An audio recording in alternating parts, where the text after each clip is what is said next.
Hello everyone, नमस्कार. मी विजय दिलीप कोरडे आणि आपण पाहतात lab tantra centre of excellence. आजच्या या लेक्चरमध्ये आपल्या सर्वांचे पुनश्च एकदा सहर्ष स्वागत करीत आहे. तर आजच्या या लेक्चरमध्ये आपल्याला व्हायरोलॉजी हा टॉपिक सुरू करायचा आहे. आतापर्यंत आपण हिमॅटॉलॉजी हा पूर्ण पोर्शन कंप्लीट केलेला आहे. तर आता व्हायरोलॉजी अत्यंत महत्त्वाचा टॉपिक आहे. तर यामध्ये व्हायरोलॉजी हा सुरू करण्या अगोदर आपल्याला व्हायरोलॉजीचा इतिहास माहिती करणं गरजेचं आहे. ज्या प्रकारे आपण हिमॅटॉलॉजी सुरू करत असताना, हिमॅटॉलॉजी शिकवत असताना त्याच्या अगोदर एक विशिष्ट लेक्चर घेतलं होतं, हिस्ट्री ऑफ हिमॅटॉलॉजी. तर आज आपण त्याचप्रमाणे हिस्ट्री ऑफ व्हायरोलॉजी हे आज टॉपिक पूर्ण करणार आहोत, जेणेकरून आपल्याला समोरचा जो व्हायरोलॉजीचा भाग आहे, वेगवेगळे व्हायरसेस आहेत, त्याची रेप्लिकेशन आहे, लायटिक सायकल आहे, लायसोजेनिक सायकल आहे, ते लवकरात लवकर समजण्यास मदत होईल. कोणत्या शास्त्रज्ञाने शोध कधी लावला, कोणता प्रयोग त्याने केला, कोणत्या वर्षी त्याने काही गोष्टी करून दाखवल्या, या सर्व गोष्टींचा आढावा आज आपण आपल्या आजच्या लेक्चरमध्ये घेणार आहोत. तर सुरुवात करूया आजच्या लेक्चरला. Introduction of virology. Introduction of virology. काय? व्हायरोलॉजी. व्हायरस म्हणजे विषाणू आणि लॉजी म्हणजे त्याचा अभ्यास. काय? व्हायरस म्हणजे विषाणू आणि लॉजी म्हणजे त्याचा अभ्यास. तर व्हायरोलॉजी म्हणजे काय? Virology it is the branch of microbiology. त्याची डेफिनेशन काय म्हणते? Virology is the branch of microbiology that deals with the study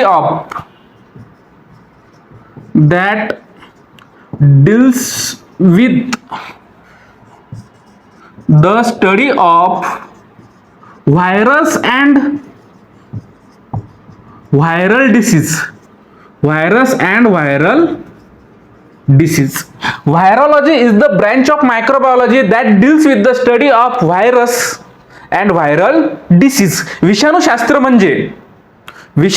म्हणजे एक सूक्ष्मजीवशास्त्राची शाखा आहे की त्यामध्ये आपण विषाणू आणि विषाणूद्वारे उत्पन्न होणारे आजार त्याचा अभ्यास करत असतो. त्याचा अभ्यास करणे म्हणजेच व्हायरोलॉजी होय. काय? त्याचा अभ्यास करणेच म्हणजे व्हायरोलॉजी होय, विषाणूशास्त्र होय. तर आता व्हायरस म्हणजे काय? व्हायरोलॉजी तर आपण डेफिनेशन बघितली. तर आता व्हायरस म्हणजे काय? व्हायरस म्हणजे it is ultra microscopic infectious agent. Ultra microscopic infectious agent. It is ultra microscopic infectious agent that can replicate only inside living host cell. Replicate only inside living cell. Okay. Virus means ultra microscopic infectious agent that can replicate only inside living cells. म्हणजे ते जिवंत पेशीवरच जगू शकतात किंवा वाढू शकतात. आणि ultra microscopic म्हणजे अत्यंत सूक्ष्म. काय? अत्यंत सूक्ष्म इन्फेक्शियस एजंट आहे की जे दुसऱ्याच्या जीवावर जगतात. सोप्या भाषेमध्ये दुसऱ्याच्या जीवावर जगतात, कारण त्यांना जगण्यासाठी किंवा वाढण्यासाठी विशिष्ट लिव्हिंग सेल पाहिजे, एक जिवंत पेशी पाहिजे. ते फक्त जिवंत पेशीवरच जगू शकतात किंवा जिवंत पेशींवरच त्यांची संख्या ते वाढवू शकतात. ते जिवंत पेशींवरच मल्टिप्लाय होऊ शकतात. त्यालाच काय म्हणतात? व्हायरस. काय? त्यालाच काय म्हणतात? व्हायरस. आणि व्हायरसचं नेचर कसं आहे? Nature of virus acellular. काय? असेल्युलार. एकपेशीय. कसं आहे? अपेशीय. व्हायरसचं नेचर कसं आहे? त्याचे गुणधर्म कसे आहेत? त्याचे वैशिष्ट्य कसे आहेत? अपेशीय आहे, असेल्युलर आहे. त्याचा आकार कसा आहे? साईज 20 ते 300 नॅनोमीटर. म्हणजेच 20 ते 300 नॅनोमीटर म्हणजे त्याचा आकार हा जीवाणूपेक्षा सुद्धा लहान आहे. काय? जीवाणूपेक्षा सुद्धा लहान आहे. म्हणून त्याचा अभ्यास करणं इतकं सोपं नव्हतं. म्हणून त्याचा जे नामकरण करण्यात व्हायरस त्याला खूप वर्ष लागली. काय? खूप वर्ष लागली. आणि तो फक्त जिवंत पेशींवरच सापडायचा, म्हणूनही त्याला एक नाव सुद्धा देण्यात लवकर आलं नाही. तर साईज किती आहे? 20 ते 300 नॅनोमीटर. त्याचा जिनोम कसा आहे? DNA किंवा RNA, आणि हे दोन्ही एकत्र नसतात. काय? DNA किंवा RNA, ते दोन्ही एकत्र कधीही नसतात. जिनोम कसा आहे? DNA किंवा RNA दोन्ही एकत्र कधीही नसतात. समोर आपण DNA व्हायरस आणि RNA व्हायरस हे सुद्धा बघणार आहोत. तर त्याचा जिनोम आहे, अनुवांशिक पदार्थ आहे DNA किंवा RNA. त्याचं रेप्लिकेशन काय? रेप्लिकेशन त्याची जे म्हणतो ना आपण मल्टिप्लाय करणे, नवीन व्हायरस जन्म देणे, त्यांना पुनरुत्पादन प्रोसेस. सरळ सरळ रेप्लिकेशन म्हणजे पुनरुत्पादन प्रोसेस. त्याची कशी आहे? Inside only living cell. काय?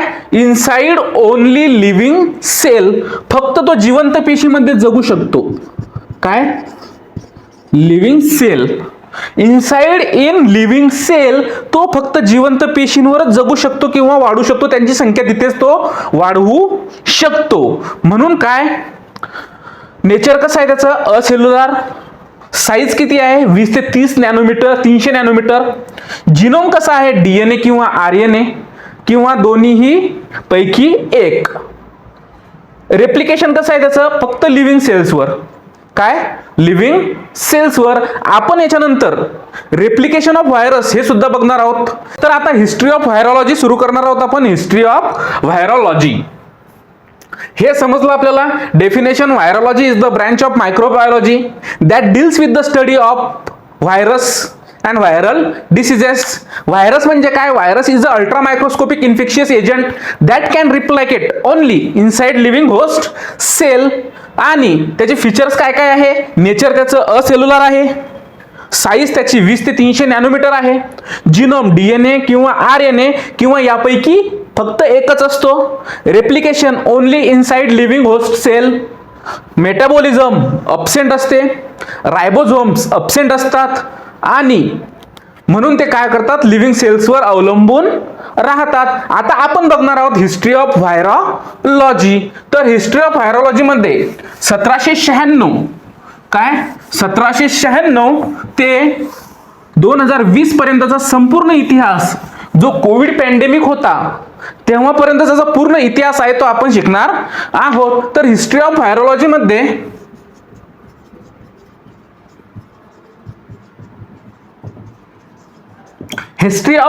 मध्ये काही सायंटिस्टनं जे डिस्कवरी केली, infectious agent smaller than bacteria, आणि अंडरस्टूड देअर स्ट्रक्चर, रेप्लिकेशन आणि रोल ऑफ डिसीज.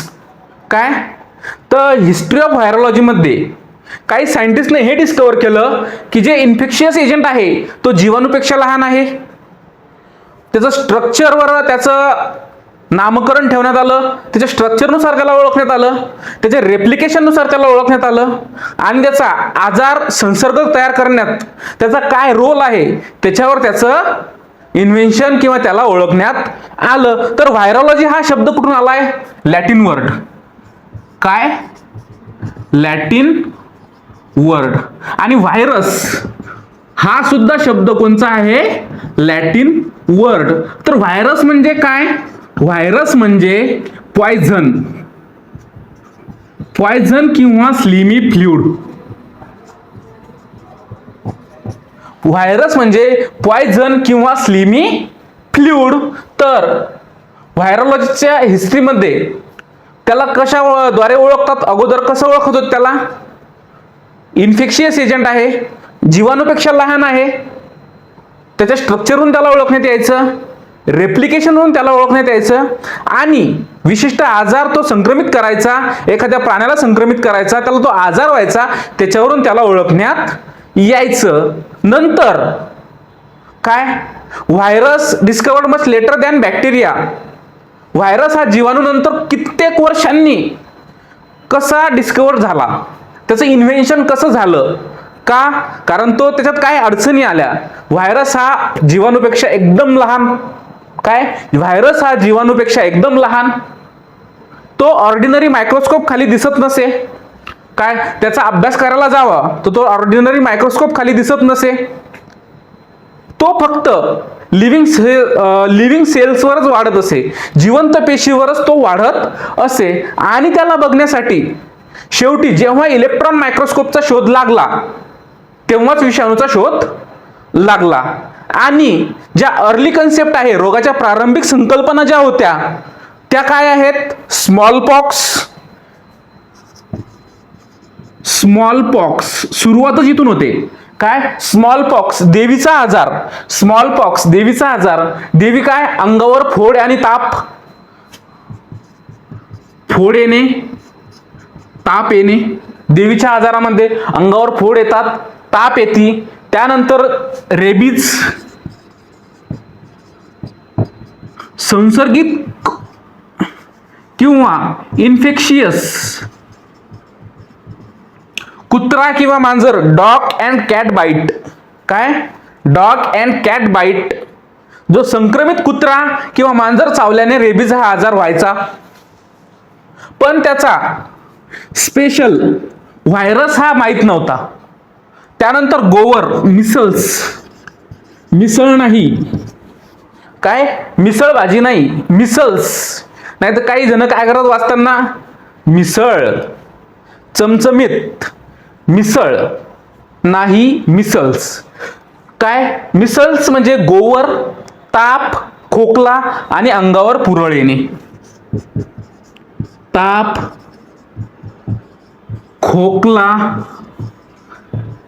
अंगावर पुरळ येणे.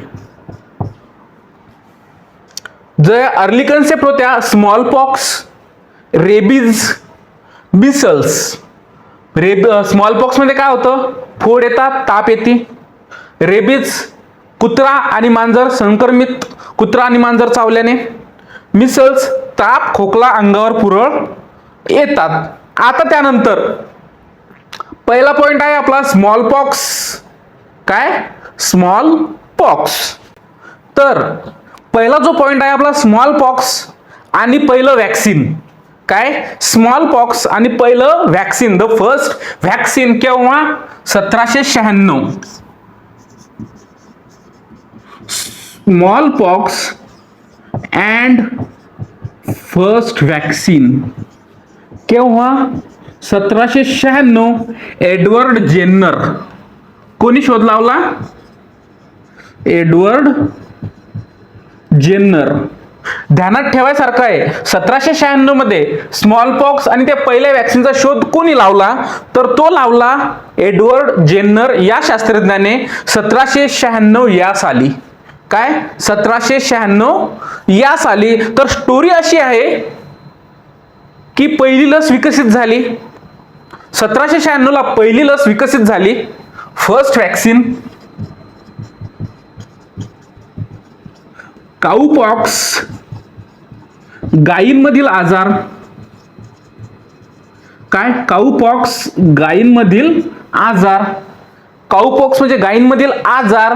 आता स्टोरी अशी झाली आणि त्याने प्रयोग सुद्धा असा केला की ज्या गायींना आजार झाला होता त्याचं ज्या दूध काढणाऱ्या महिला होत्या, जे व्यक्ती होते, त्यांना आजार होत नाही हे त्यांनी काय केलं? निरीक्षण केलं. काय निरीक्षण केलं? की ज्या काऊपॉक्स झालेल्या गायी आहेत, ज्या काऊपॉक्स झालेल्या गायी आहेत त्यांचं दूध काढणाऱ्या ज्या महिला होत्या, दूध काढणाऱ्या महिला होत्या, त्या महिलांना हा आजार होत नव्हता. काय दूध काढणाऱ्या महिलांना हा आजार होत नव्हता. पण त्यांनी हे सर्व निरीक्षण केलं, हे निरीक्षण झालं, हे निरीक्षण त्यांचं सक्सेसफुल झालं. पण जेनरने काय केलं? त्यांनी एका मुलाला काऊपॉक्स मधील काय केलं?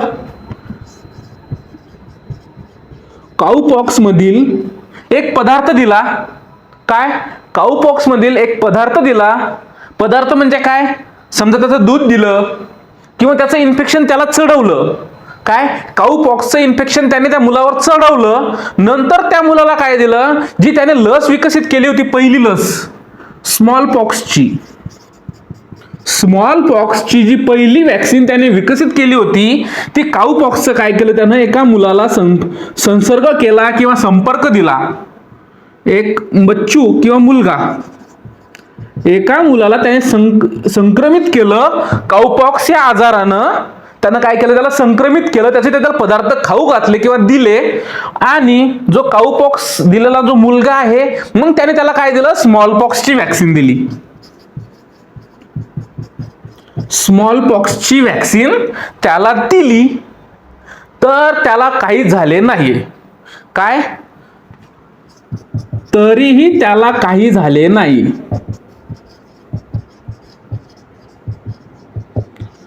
त्याला काहीच झालं नाही. काय, त्याला काहीच झालं नाही. त्याला जो स्मॉल पॉक्सचं वॅक्सिन दिलं त्यानंतर त्याला काही झालं नाही. इथूनच सुरुवात कशी झाली, इम्युनॉलॉजीची पायाभरणी झाली. फाउंडेशन ऑफ इम्युनॉलॉजी 1796 मधून जेव्हा पहिली लस विकसित झाली, काऊपॉक्स जो आजार होता, जो गायींमधला आजार होता, तो आजार हाताळणाऱ्या व्यक्तींना होत नव्हता, फक्त त्याचे पदार्थ दिल्याने तो आजार व्हायचा. मग जी स्मॉल पॉक्सची लस विकसित केली होती एडवर्ड जेन्नर या शास्त्रज्ञानं, ती लस त्या मुलाला दिली ज्याला त्याने काऊपॉक्स मधील पदार्थ दिला होता, पण त्याला ती स्मॉल पॉक्स वॅक्सिनची लस दिल्यानंतर काहीच झालं नाही. तेव्हापासून ते वॅक्सिनेशन सक्सेसफुल झालं आणि तिथूनच सुरुवात कशी झाली, foundation of immunology. Foundation of इम्युनॉलॉजीची पायाभरणी तिथून झाली आणि लसीकरणाची सुरुवात सुद्धा तिथूनच झाली. काय, लसीकरणाची सुरुवात.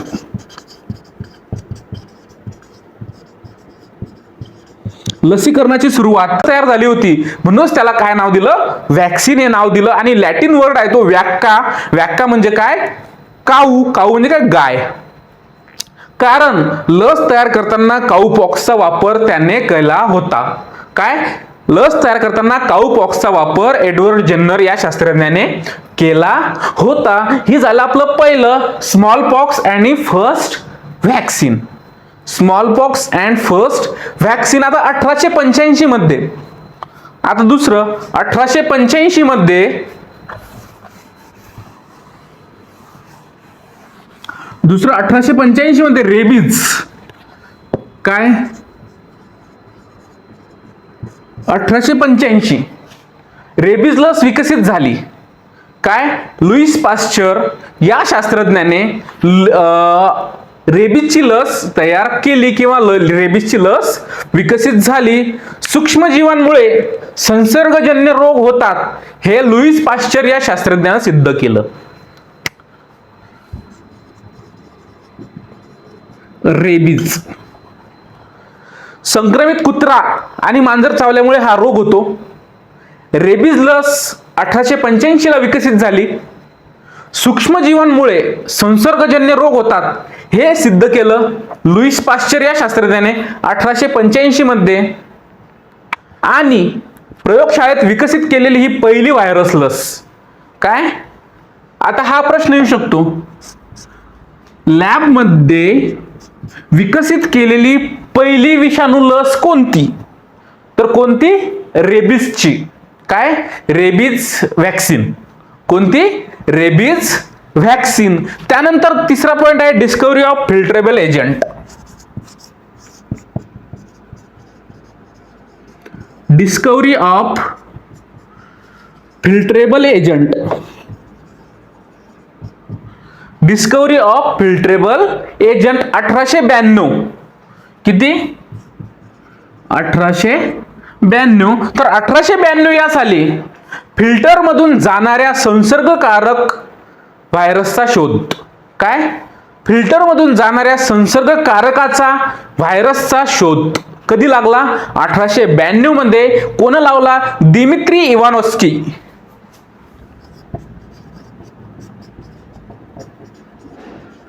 Dmitry Ivanovsky.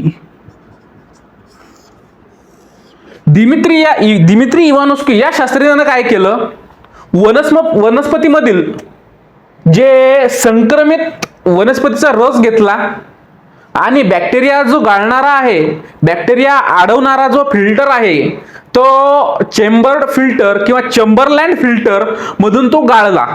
काय, चेंबरलँड फिल्टर मधून संक्रमित वनस्पतीचा रस गाळला आणि गाळल्यानंतरही तो रस काय करायचा, रोग निर्माण करायचा. म्हणून इथे काय सिद्ध झालं, हा रोग घटक जीवाणूपेक्षा लहान आहे. कुठं सिद्ध झालं की व्हायरस हा बॅक्टेरियापेक्षा लहान आहे. जेव्हा जे चेंबरलँड फिल्टर मधून जीवाणू फिल्टर करायचे आणि त्यानंतर जे फिल्ट्रेबल होतं ते म्हणजे रोग निर्माण करत नव्हतं. पण इथे काय झालं, उलट झालं. इथं टोबॅको मोझॅक व्हायरसचा जो आपला टोबॅको मोझॅक डिसीजचा जो आहे वनस्पती, त्याचे जे पानं होते त्याचा रस काय केला, बॅक्टेरिया अडवणारं जे चेंबरलँड फिल्टर होतं त्या फिल्टर मधून तो गाळला गेला. गाळल्यानंतरही तो रस काय करायचा, रोग निर्माण करायचा. म्हणून इथं काय सिद्ध झालं की हा रोगकारक जीवाणू, हा रोगकारक विषाणू, हा रोगकारक जो संक्रमित घटक आहे हा जीवाणूपेक्षा लहान आहे. तो फिल्टर मधून इझी जाऊ शकतो. काय, तो फिल्टर मधून इझी जाऊ शकतो. नंतर इवानोस्कीचा जो एक्सपेरिमेंट आहे बेझेरिक, मार्टिन्स बेझेरिक या शास्त्रज्ञाने समोर कंटिन्यू चालू ठेवला. काय, आता 4 नंबरचं बेझेरिक.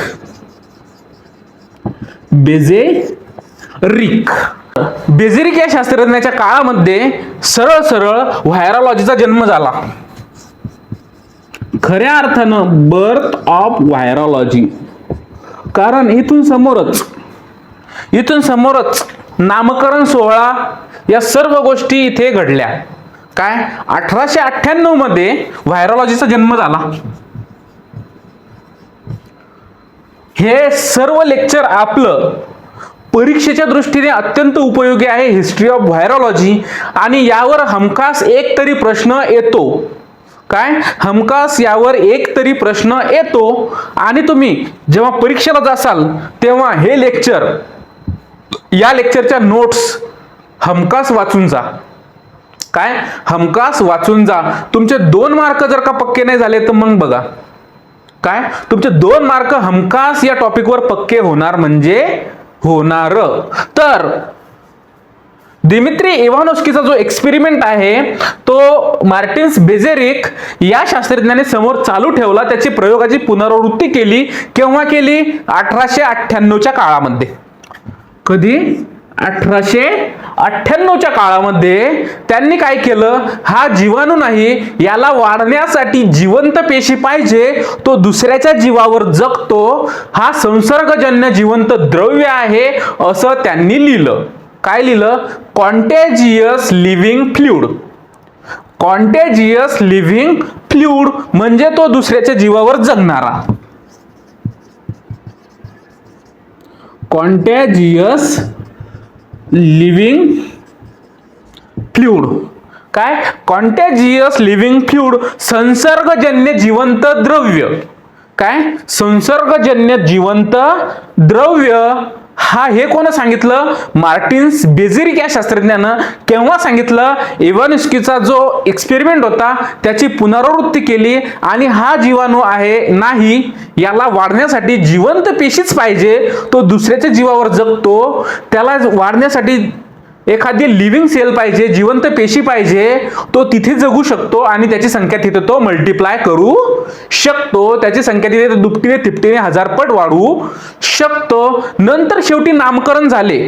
काय, बेझेरिक या शास्त्रज्ञाने व्हायरस हा शब्द प्रचलित केला. काय, कॉन्टॅजियस लिव्हिंग फ्लुइड संसर्गजन्य जिवंत द्रव्य हे तर त्याने सांगितलंच, पण त्याने एक नाव सांगितलं व्हायरस म्हणून. शेवटी नामकरण झालं व्हायरस. जर का तुम्हाला प्रश्न आला, काय, व्हायरसचं नामकरण कोण केलं, व्हायरस हा इंट्रोड्यूस कोण केला, तर तुम्ही आमिर खानचं नाव घेऊ नका. ऑप्शन मध्ये आमिर खान असू शकतो, कारण 3 इडियट या पिक्चर मध्ये त्याने बोमन इराणीला व्हायरस हे नामकरण दिलं होतं. तर तो पिक्चरचा भाग झाला, हा आपल्या पेपरचा भाग झाला. तर यामध्ये तुम्ही मार्टिन्स बेझेरिक याने व्हायरस ही संकल्पना मांडली, व्हायरस इंट्रोड्यूस केलं. शेवटी व्हायरॉलॉजीचा जन्म जिथे झाला तिथे त्याचं नामकरण सुद्धा झालं आणि मार्टिन्स बेझेरिकला फादर ऑफ व्हायरॉलॉजी म्हणतात. Who is the father of virology? महत्वाचा प्रश्न काय? Who is the father of virology? Martinus Beijerinck. Martinus Beijerinck. Who is the father of virology? Martinus Beijerinck. आता त्यानंतर discovery of animal virus. Discovery of animal virus. तर discovery of animal virus मध्ये जो पहिला प्राणी विषाणू होता, प्राण्यांना संक्रमित करणारा विषाणू होता, प्राणीजन्य विषाणू होता, त्याचा शोध लागला. FMDV, foot and mouth disease virus. काय? Discovery of animal virus.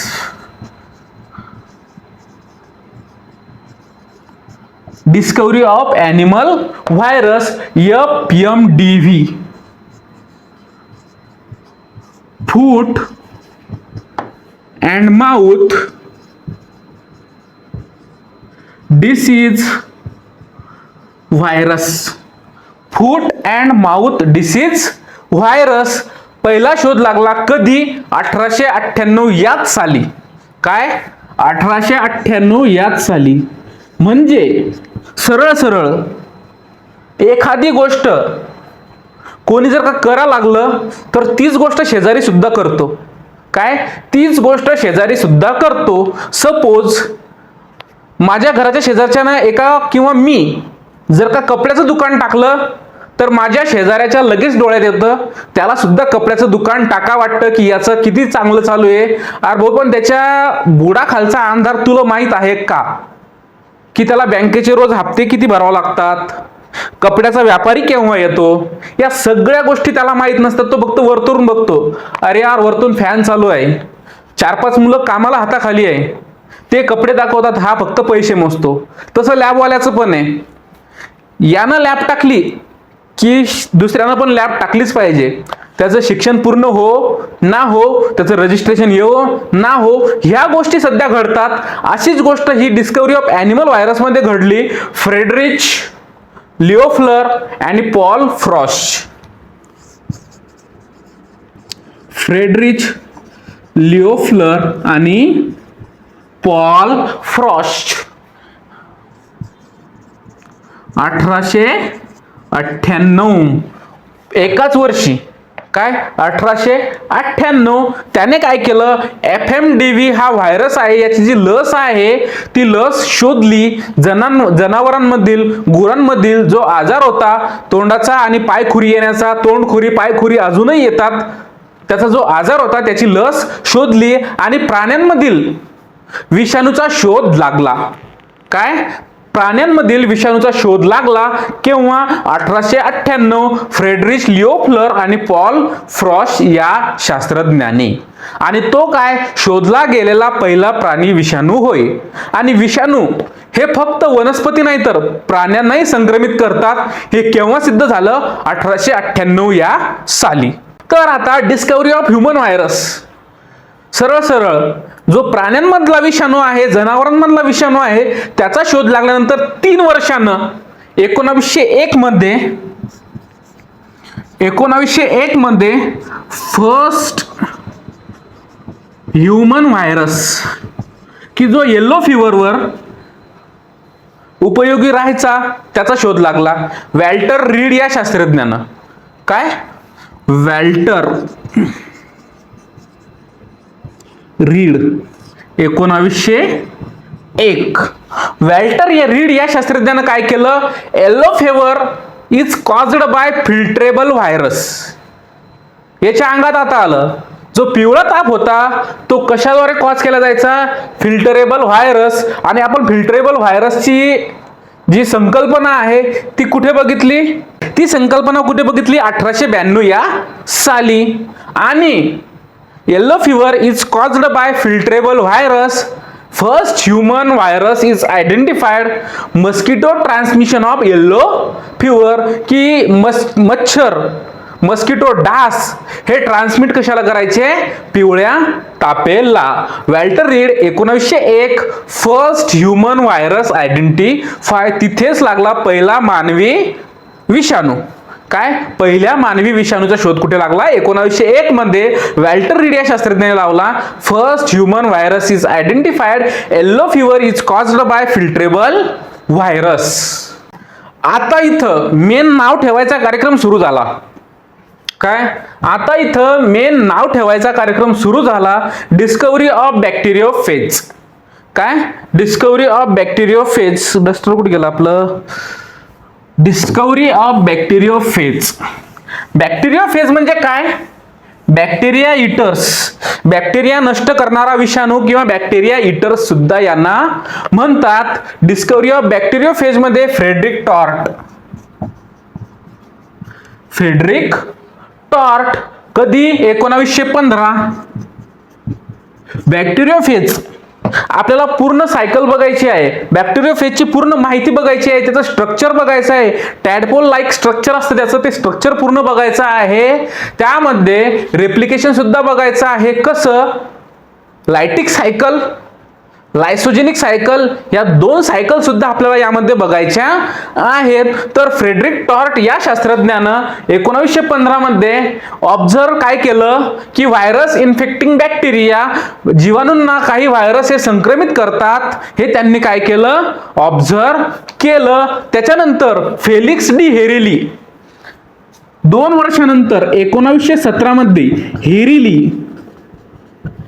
हेरिली या शास्त्रज्ञाने काय केलं? नामकरण केलं की बॅक्टेरियोफेज. काय? बॅक्टेरियोफेज.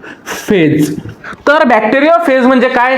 जीवाणूंना नष्ट करणारे किंवा खाणारे विषाणू. काय? जीवाणूंना नष्ट करणारे किंवा खाणारे विषाणू. आता त्यानंतर कल्टिवेशन ऑफ व्हायरस. महत्वाचा पॉइंट आहे कल्टिवेशन ऑफ व्हायरस. हे सुद्धा आपल्याला बघायचं आहे. कल्टिवेशन ऑफ व्हायरस हे सुद्धा आपल्याला बघायचं आहे. तर कल्टिवेशन ऑफ व्हायरस मध्ये सुरुवातीला व्हायरसचा अभ्यास करणं खूप अवघड होतं.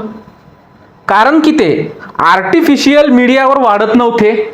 काय? आर्टिफिशियल मीडियावर ते वाढत नव्हते. मग विषाणू वाढवण्याची पद्धत एम्ब्रॉयनेटेड एक टेक्निक कोण? अर्न्स्ट गुड पास्चर 1931 मध्ये एम्ब्रॉयनेटेड एक टेक्निक. कधी? 1931 मध्ये अर्न्स्ट गुड पास्चर या शास्त्रज्ञानं एक प्रयोग केला, एक मेथड सुरू केली, त्याचं इन्व्हेन्शन केलं. Developed method of cultivating virus in fertilized chicken eggs. त्यालाच काय म्हणतात? Embryonated eggs technique. आणि त्या मेथडमुळे काय झालं? इन्फ्लुएन्झा विषाणूची वाढ करण्याची, व्हॅक्सिन तयार करण्याची पद्धत तिथे त्याच्यासाठी ते उपयोगी आलं. ते कुठे उपयोगी आलं? Influenza virus cultivation, vaccine production. इथे काय झालं? त्याचं महत्व वाढलं, त्याचे इम्पॉर्टन्स वाढले. आता डिस्कव्हरी ऑफ इलेक्ट्रॉन मायक्रोस्कोप. महत्वाचा पॉइंट, इलेक्ट्रॉन मायक्रोस्कोप. तर व्हायरस हे ऑर्डिनरी मायक्रोस्कोप खाली दिसतात का? नाही दिसत. व्हायरस हे ऑर्डिनरी मायक्रोस्कोप खाली दिसत नाही. त्याला पाहण्यासाठी, त्याचा अभ्यास करण्यासाठी आपल्याला इलेक्ट्रॉन मायक्रोस्कोप पाहिजे. तर अर्न्स्ट रुस्का 1930 मध्ये, अर्न्स्ट रुस्का, वो नहीं निकला फुसका, उसने क्या किया?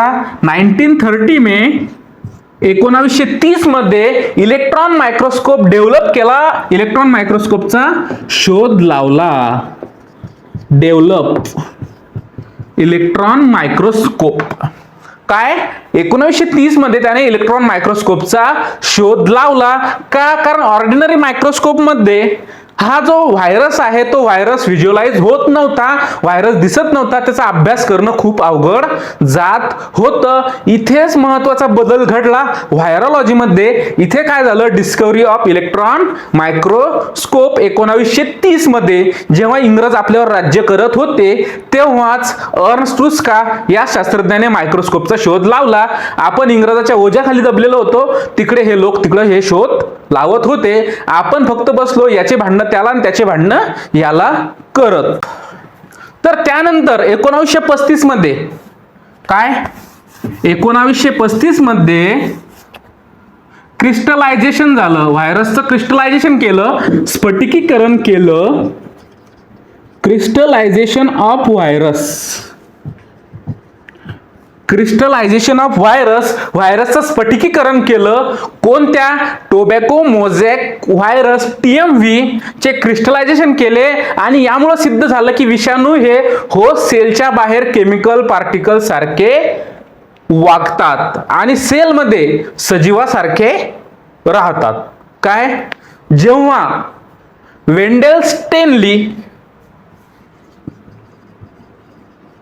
या शास्त्रज्ञानं 1935 मध्ये काय केलं, टोबॅको मोझॅक व्हायरसचं क्रिस्टलायझेशन केलं, त्याचं स्फटिकीकरण केलं आणि काय सिद्ध केलं, विषाणू हे होस्ट सेलच्या बाहेर, जिवंत पेशीच्या बाहेर फक्त एक केमिकल पार्टिकल आहे किंवा केमिकल पार्टिकल सारखे वागतात आणि सेलमध्ये गेल्यानंतर सजीवासारखे वागतात, ते पुन्हा ऍक्टिव्ह होतात. काय, ते पुन्हा ऍक्टिव्ह होतात. आता त्यानंतर सेल कल्चर रिव्हॉल्युशन, क्रिस्टलायझेशन झालं. वेंडेल स्टेनली यानं काय केलं, क्रिस्टलायझेशन केल्यानंतर जे स्फटिकीकरण केलं त्या स्फटिकीकरण मध्ये यानं असा शोध लावला की टोबॅको मोझॅक व्हायरसचे जे क्रिस्टलायझेशन केलं याने असं सिद्ध केलं की विषाणू होस्ट सेलच्या बाहेर फक्त एक केमिकल पार्टिकल आहेत किंवा केमिकल पार्टिकल सारखे राहतात आणि जिवंत पेशीमध्ये किंवा सेल्समध्ये गेल्यानंतर काय होतात, ते परत सजीव होतात, परत जिवंत होतात, परत त्यांची ते संख्या वाढवू लागतात. त्यानंतर आता क्रिस्टलायझेशन झालं, त्यानंतर आता cell culture revolution, sale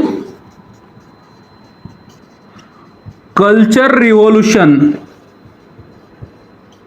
sale culture revolution मध्ये John Enders, Thomas Weller, Frederick Robbins 1949 आपल्याला जेव्हा स्वातंत्र्य मिळत होतं किंवा मिळालं 1949 स्वातंत्र्याचा काळ, 1949 या ज्या स्वातंत्र्याच्या काळात आहे त्यानं काय केलं, टिश्यू कल्चर करून पोलिओ व्हायरस वाढवला. काय, पोलिओ व्हायरस,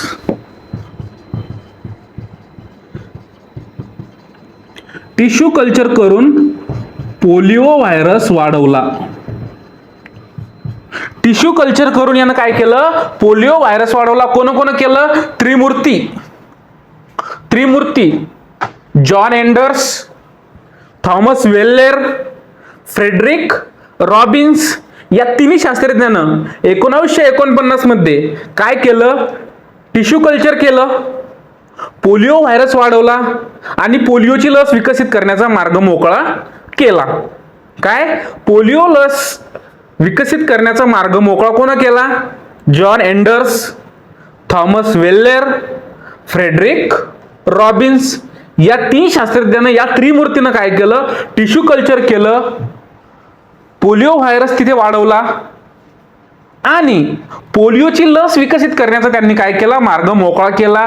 म्हणून त्यांना 1954 मध्ये 5 वर्षानंतर नोबेल प्राइज देण्यात आलं, नोबेल प्राइज देण्यात आलं. त्यानंतर आहे molecular biology Ira, molecular biology,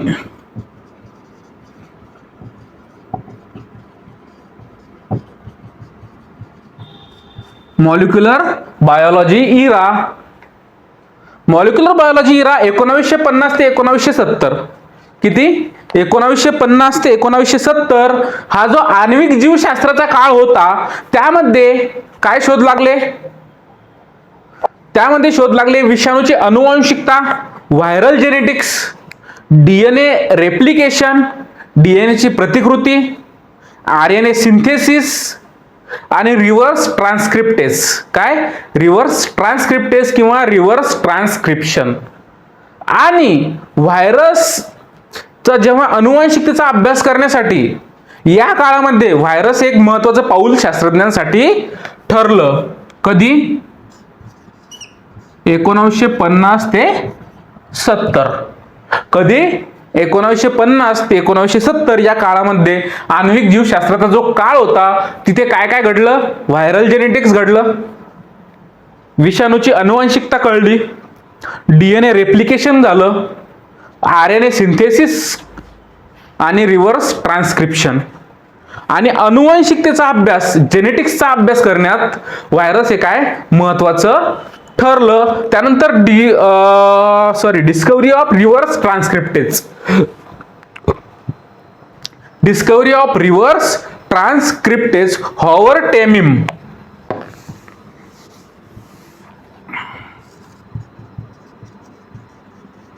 discovery of reverse transcriptase. Discovery of reverse transcriptase Howard Temin आणि डेव्हिड बाल्टिमोर. काय? डेव्हिड बाल्टिमोर 1970 मध्ये त्यांनी काय केलं? रिव्हर्स ट्रान्सक्रिप्टेज एन्झाईमचा शोध लावला. कशाचा शोध लावला? रिव्हर्स ट्रान्सक्रिप्टेजचा. आणि आता व्हायरसचे जे टाईप आहेत त्यामध्ये बाल्टिमोर क्लासिफिकेशन आपल्याला बघायचं आहे. काय? बाल्टिमोर क्लासिफिकेशन आपल्याला बघायचं आहे. त्याच्यासाठी महत्वाचा पॉइंट हा आहे, रिव्हर्स ट्रान्सक्रिप्टेजचा शोध कोणी लावला? तर हॉवर्ड टेमिन आणि डेव्हिड बाल्टिमोर 1970 मध्ये. Baltimore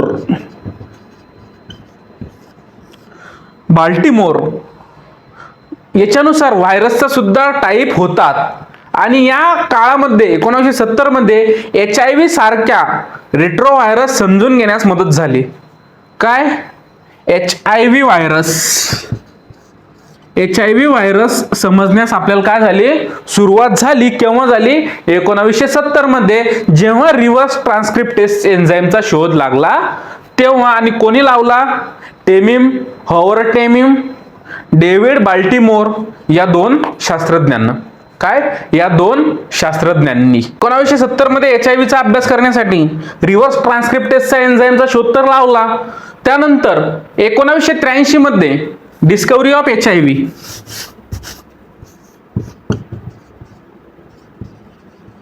discovery of HIV. तर डिस्कवरी ऑफ HIV मध्ये 1983 या सालामध्ये ल्यूक मॉन्टेग्नर आणि त्यांची टीम. काय? Luke मॉन्टेग्नर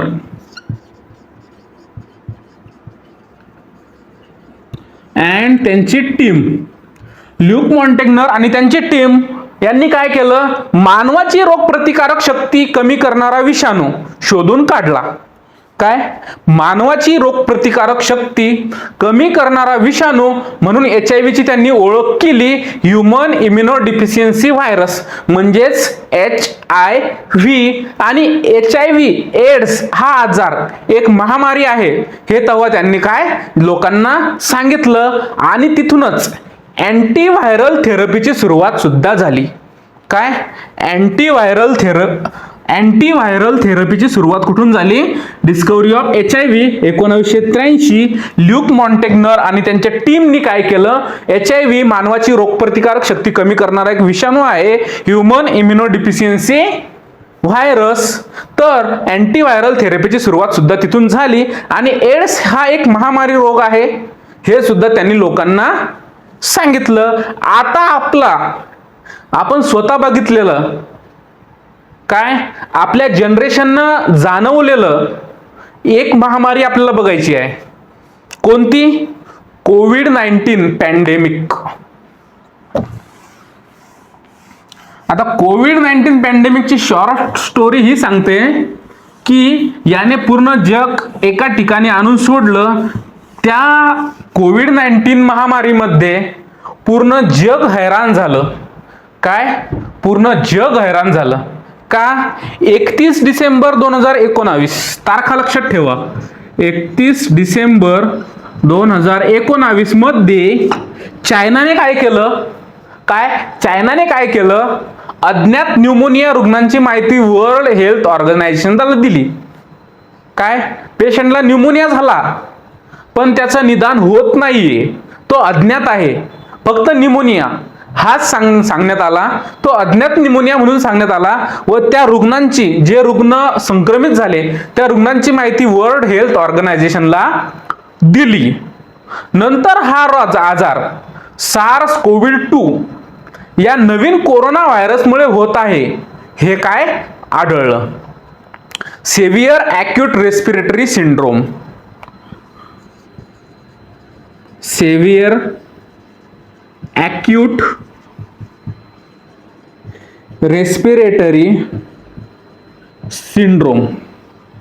saviour acute respiratory syndrome SARS-CoV-2. SARS-CoV-2 corona virus 2.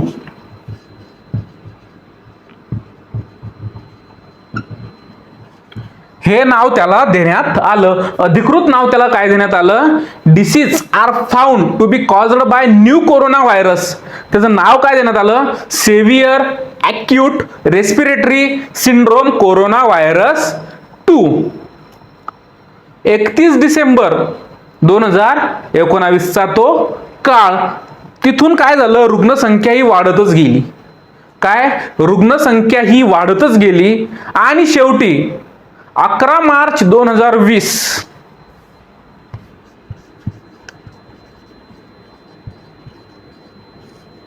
11 March 2020 ला हा पॅन्डेमिक आजार आहे, ही एक महामारी आहे, हे वर्ल्ड हेल्थ ऑर्गनायझेशननं काय केलं?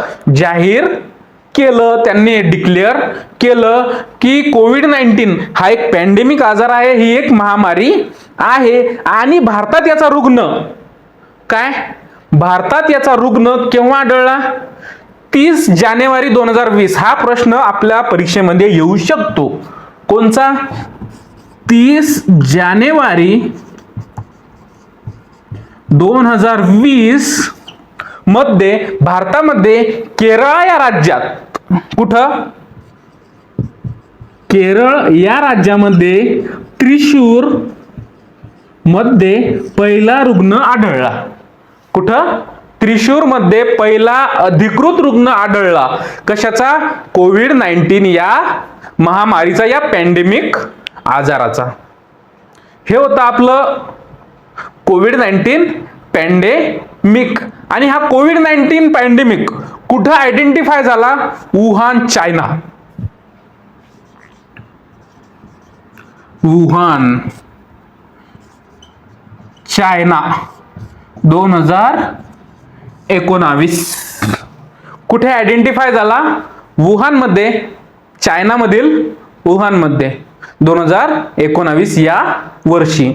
तुम्ही सर्वांनी आठवलं असेल, या काळामध्ये अंतर ठेवा, मास्क लावा, हात सॅनिटाईज करा, हायपोक्लोराईडनं सर्व घर, सर्व हॉस्पिटल, सर्व एरिया स्वच्छ करा.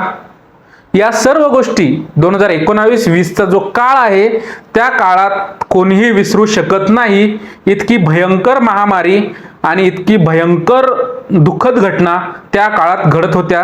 काही जणांनी आपले आई वडील गमावले, काही जणांनी आपले भाऊ बहीण गमावले, काही जणांनी आपले मुलं बाळ गमावले, काही जणांना आपला रोजगार सोडावा लागला. ह्या गोष्टी 2019 आणि 20च्या कोविड-19 मध्ये घडला. तर ही होती आपली हिस्ट्री ऑफ टोटल व्हायरॉलॉजी 2020 पर्यंत. 1796 ते 2020 पर्यंत आपली हिस्ट्री ऑफ व्हायरॉलॉजी कंप्लीट झालेली आहे. तर आता जे महत्त्वाचे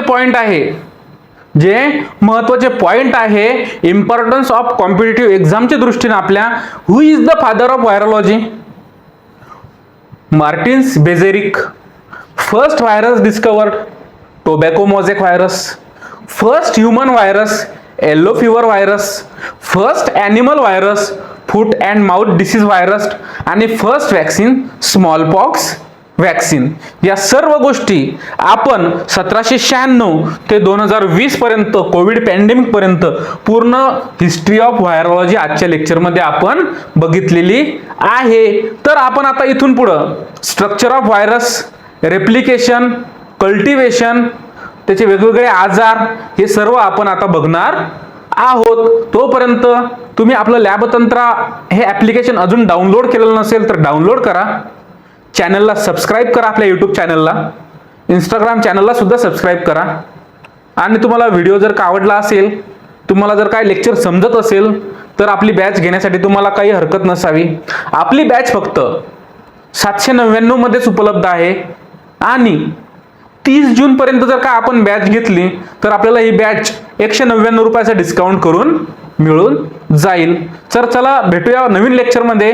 तोपर्यंत जय हिंद, जय महाराष्ट्र.